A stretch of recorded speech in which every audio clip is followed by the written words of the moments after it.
Gates, portals of power, promise and purpose.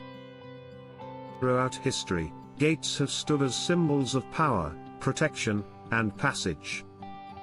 Gates mark the boundary between the known and the unknown, the safe and the dangerous, the earthly and the divine. But in the Bible, gates are more than just physical structures, they are places of decision, destiny, and divine encounter. So, what is the significance of gates in Scripture and what they mean to us today? Gates are legal access points. Entry into them can be accepted or denied depending on the situation. Our lives, families, friends, thoughts, speeches and endeavors are gates. They can either make us or unmake us, fail us or bring victory to us. In ancient cities, gates were the center of life.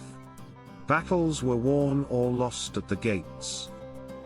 Gates were places where leaders made decisions, where justice was administered, and where community gatherings took place. The gates of Jerusalem, for example, were not just entry points, they were places of authority and influence. The battle for Jerusalem was won by Saladin and his men at the gates. So, Proverbs 8:34-35 emphasized that, "Blessed are those who listen to me, watching daily at my gates, waiting beside my doors. For whoever finds me finds life and receives favor from the Lord." Proverbs explains to us that, wisdom calls out at the gates. This reminds us that gates are places of opportunity, where we must choose wisely, listen carefully, and act justly. One of the most dramatic stories involving gates is the fall of Jericho.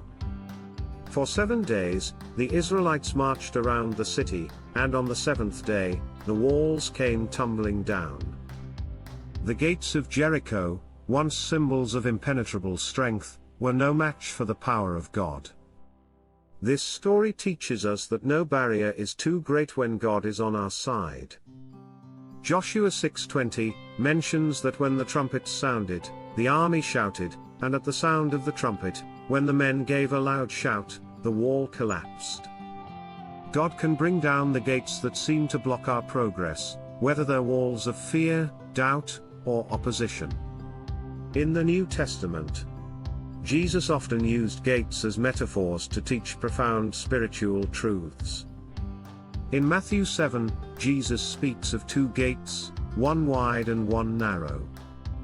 Matthew 7:13-14, "Enter through the narrow gate. For wide is the gate and broad is the road that leads to destruction, and many enter through it.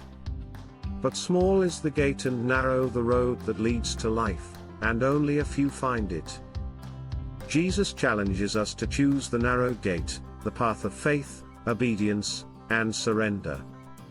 The narrow gate is not the easy way, but it's the way that leads to life. Perhaps the most famous gate in the Bible is the one we find in Revelation, the pearly gates of the New Jerusalem. Revelation 21:21 depicts that, the 12 gates were 12 pearls, each gate made of a single pearl. These gates symbolize the ultimate fulfillment of God's promise, a place where His people will dwell with Him forever. They remind us that our journey on earth is leading us toward an eternal home, where every tear will be wiped away, and every gate will stand open to His glory. So, what do these gates mean for us today? Just like the gates of old, our lives have entry points, moments of decision, opportunities for growth, and invitations to encounter God. Will we choose the narrow gate of faith? Will we trust God to bring down the walls that stand in our way?